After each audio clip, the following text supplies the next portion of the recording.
ಬಂಧುಗಳೇ, ಈ ದಿನ ತುಂಬಾ ಪವಿತ್ರವಾದಂತಹ ದಿನ. ವೈಶಾಖ ಮಾಸ ಶುದ್ಧ ಪಂಚಮಿ, ಅಂದರೆ ಆದಿಶಂಕರಾಚಾರ್ಯರು ಜನಿಸಿದಂತಹ ದಿನ. ಹಾಗಾಗಿ ಈ ದಿನವನ್ನ ಶಂಕರ ಜಯಂತಿ ಎಂದು ನಾವೆಲ್ಲರೂ ಕೂಡ ಆಚರಿಸುತ್ತಿದ್ದೇವೆ. ಆದಿಶಂಕರಾಚಾರ್ಯರನ್ನ ಭಗವಂತ ಶಿವನ ಅವತಾರವೇ ಎಂದು ನಾವೆಲ್ಲರೂ ಕೂಡ ಭಾವಿಸುತ್ತೇವೆ. ಇವರು ಒಬ್ಬ ಸಂತ, ತತ್ವಜ್ಞಾನಿ ಹಾಗೂ ದೇವತಾ ಶಾಸ್ತ್ರಜ್ಞರೂ ಕೂಡ ಆಗಿದ್ದರು.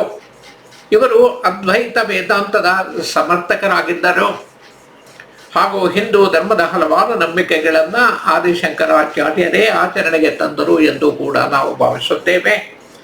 ಭಗವಂತ ಶಿವನ ಆಶೀರ್ವಾದದಿಂದ ಜನಿಸಿದ ಆರ್ಯರು, ಅಂದರೆ ಗುರುಗಳು ಆದಿಶಂಕರಾಚಾರ್ಯರು ಸುಮಾರು 1200 ವರ್ಷಗಳ ಹಿಂದೆ, ಅಂದರೆ ಕ್ರಿಸ್ತಶಕ 788ರಲ್ಲಿ ಈಗಿನ ಕೇರಳದ ಕೊಚ್ಚಿನ್ ನಗರದಿಂದ ಸುಮಾರು 6 ಕಿಲೋಮೀಟರ್ ದೂರದಲ್ಲಿರುವ ಕಾಲನಿ ಎಂಬ ಗ್ರಾಮದಲ್ಲಿ ಶಿವಗುರು ಮತ್ತು ಆರ್ಯಾಂಬ ದಂಪತಿಗಳಿಗೆ ಜನಿಸುತ್ತಾರೆ.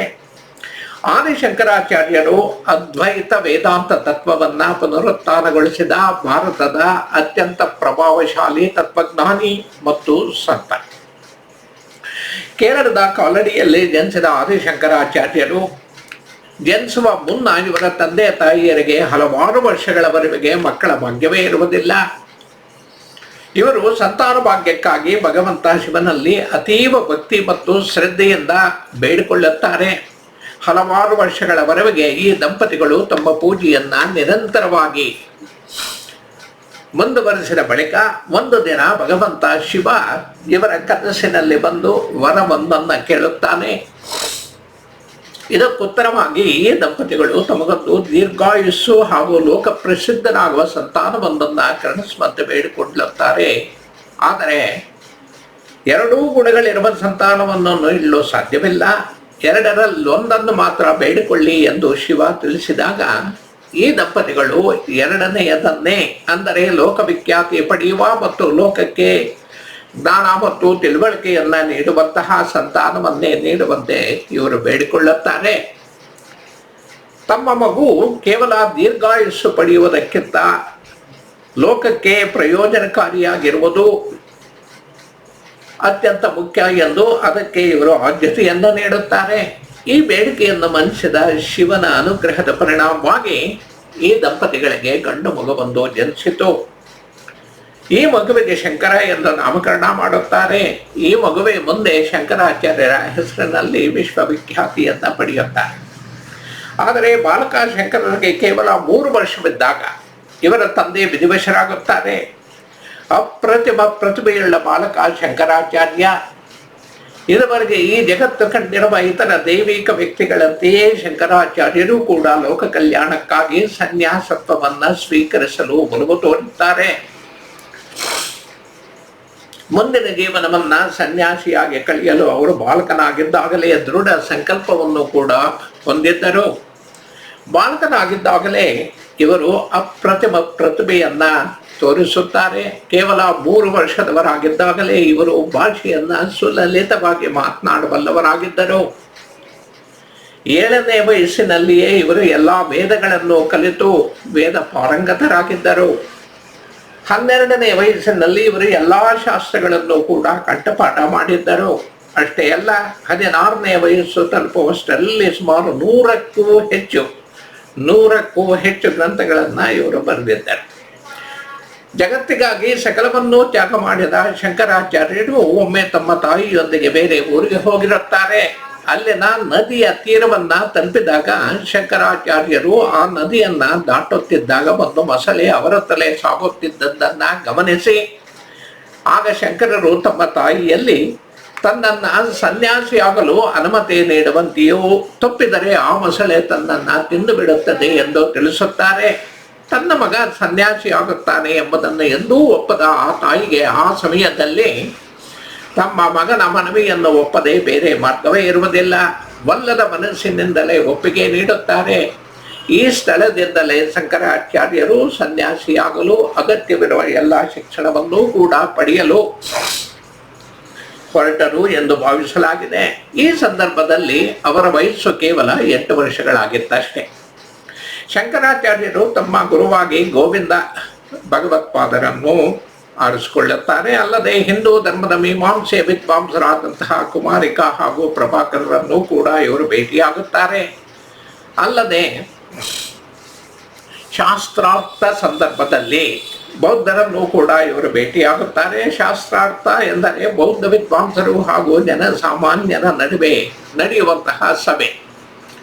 ಇಲ್ಲಿ ಹಲವಾರು ಚರ್ಚೆಗಳು ನಡೆಯುತ್ತವೆ. ಈ ಸಭೆಗಳಲ್ಲಿ ಬೌದ್ಧ ಹಾಗೂ ಹಿಂದೂ ಧರ್ಮಗಳ ನಡುವಣ ವ್ಯತ್ಯಾಸಗಳನ್ನು ಆಳವಾಗಿ ಅಭ್ಯಸಿದ ಬಳಿಕ ಹಿಂದೂ ಧರ್ಮದ ಮೀಮಾಂಸೆಯ ವಿಷಯಗಳ ಬಗ್ಗೆ ಹಲವಾರು ವಿಷಯಗಳನ್ನು ಶಂಕರರು ಪ್ರಕಟಿಸುತ್ತಾರೆ.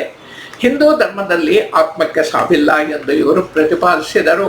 ಬಳಿಕ ಶಂಕರಾಚಾರ್ಯರು 4 ಮಠಗಳ ಆಶ್ರಯದಲ್ಲಿ ಹಿಂದೂ ಧರ್ಮದ 10 ಪಂಗಡಗಳನ್ನು ಸ್ಥಾಪಿಸುತ್ತಾರೆ.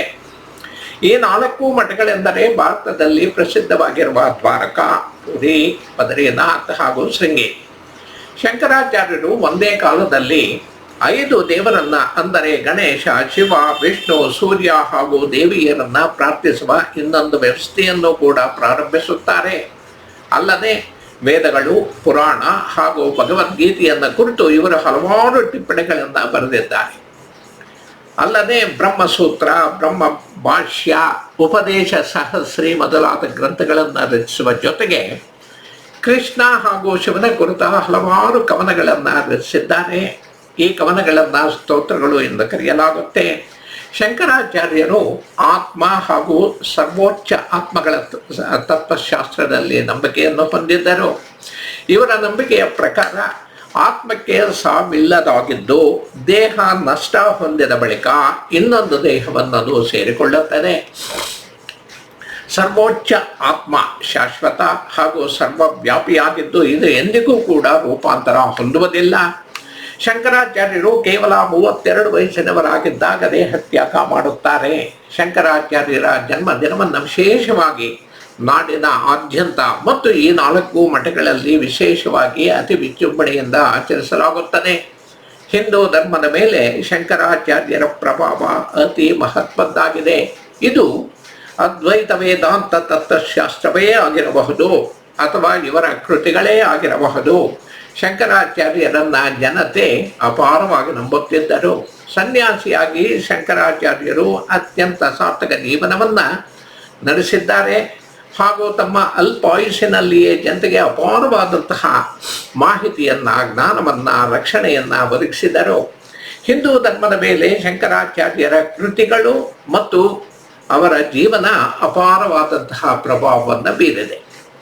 ಇವರು ಕೇವಲ 32 ವರ್ಷಗಳ ಅಲ್ಪಾಯುಷ್ಯದಲ್ಲಿ ದೇಶದಾದ್ಯಂತ ಸಂಚರಿಸಿ ಸನಾತನ ಧರ್ಮವನ್ನು ಪುನಃಸ್ಥಾಪಿಸಿದರು ಮತ್ತು ಷಣ್ಮತಗಳನ್ನು ಕೂಡ ಒಗ್ಗೂಡಿಸಿದರು. ಹಾಗೆಯೇ ಪ್ರಸ್ಥಾನತ್ರಯಗಳಿಗೆ ಇವರು ಭಾಷ್ಯವನ್ನು ಬರೆದರು. ದಶನಾಮಿ ಸಂಪ್ರದಾಯದ ಸ್ಥಾಪಕರು ಕೂಡ ಇವರು. ಆದಿಶಂಕರಾಚಾರ್ಯರ ತತ್ವಜ್ಞಾನ ಅದ್ವೈತ ವೇದಾಂತ ಅಂದರೆ ಬ್ರಹ್ಮ ಸತ್ಯಂ ಜಗನ್ಮಿಥ್ಯ ಅಂತ. ಬ್ರಹ್ಮವೇ ಸತ್ಯ, ಜಗತ್ತು ಮಿಥ್ಯ. ಇವರ ಮುಖ್ಯ ಸಾಧನೆಗಳು ಭಾಷ್ಯ ರಚನೆ, ಭಗವದ್ಗೀತೆ, ಉಪನಿಷತ್ತುಗಳು ಮತ್ತು ಬ್ರಹ್ಮಸೂತ್ರಗಳಿಗೆ ಅದ್ವೈತ ಭಾಷ್ಯ ಅಂದರೆ ವ್ಯಾಖ್ಯಾನವನ್ನು ಬರೆದಿದ್ದಾರೆ.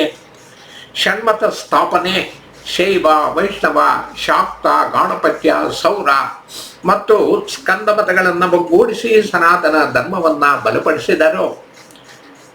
ಪೀಠಗಳ ಸ್ಥಾಪನೆ ದೇಶದ 4 ಮೂಲೆಗಳಲ್ಲಿ ಶೃಂಗೇರಿ, ದ್ವಾರಕಾ, ಪೂರಿ, ಬದರಿನಾಥ್ ಇಲ್ಲಿ ಆಮ್ಯಾಯ ಪೀಠಗಳನ್ನು ಸ್ಥಾಪಿಸಿದರು. ಕೃತಿಗಳಿಗೆ ಬಂದರೆ ವಿವೇಕ ಚೂಡಾಮಣಿ, ಭಜಗೋವಿಂದಂ, ಸೌಂದರ್ಯ ಲಹರಿ, ಹಾಗೆಯೇ ಆತ್ಮಷಟ್ಕಂ ಮತ್ತು ವೃದ್ಧ ಮಹಿಳೆಯ ಭಕ್ತಿ ಮತ್ತು ಪ್ರೀತಿಯನ್ನು ಮೆಚ್ಚಿ ಚಿನ್ನದ ಮಳೆಯನ್ನೇ ಸುರಿಸಿದಂತಹ ಕನಕದಾರ ಸ್ತೋತ್ರ ಇವೆಲ್ಲವೂ ಕೂಡ ಮುಖ್ಯವಾದಂತಹ ಕೃತಿಗಳು. ಕೇದಾರನಾಥದಲ್ಲಿ ತಮ್ಮ 32ನೇ ವಯಸ್ಸಿನಲ್ಲಿ ಅಂದರೆ ಕ್ರಿಸ್ತಶಕ 820ರಲ್ಲಿ ಈ ಲೋಕವನ್ನು ಬಿಟ್ಟು ಶಿವನೊಂದಿಗೆ ಐಕ್ಯವಾಗುತ್ತಾರೆ. ಶ್ರುತಿ ಸ್ಮೃತಿ ಪುರಾಣಾನಾಂ ಆಲಯಂ ಕರುಣಾಲಯಂ ನಮಾಮಿ ಭಗವತ್ಪಾದಂ ಶಂಕರಂ ಲೋಕಶಂಕರ. ಸೊ ನಮಸ್ಕಾರ. ತಮ್ಮೆಲ್ಲರಿಗೂ ಕೂಡ ಶಂಕರಾಚಾರ್ಯರ ತಮ್ಮೆಲ್ಲರ ಮೇಲೂ ಶಂಕರಾಚಾರ್ಯರ ಆಶೀರ್ವಾದ ಅನುಗ್ರಹ ಇರಲಿ. ಎಲ್ಲರಿಗೂ ಕೂಡ ಒಳ್ಳೆಯದನ್ನು ಮಾಡಲಿ. ತಮ್ಮೆಲ್ಲರಿಗೂ ಕೂಡ ಮತ್ತೊಮ್ಮೆ ವಂದನೆಗಳು. ನಮಸ್ಕಾರ.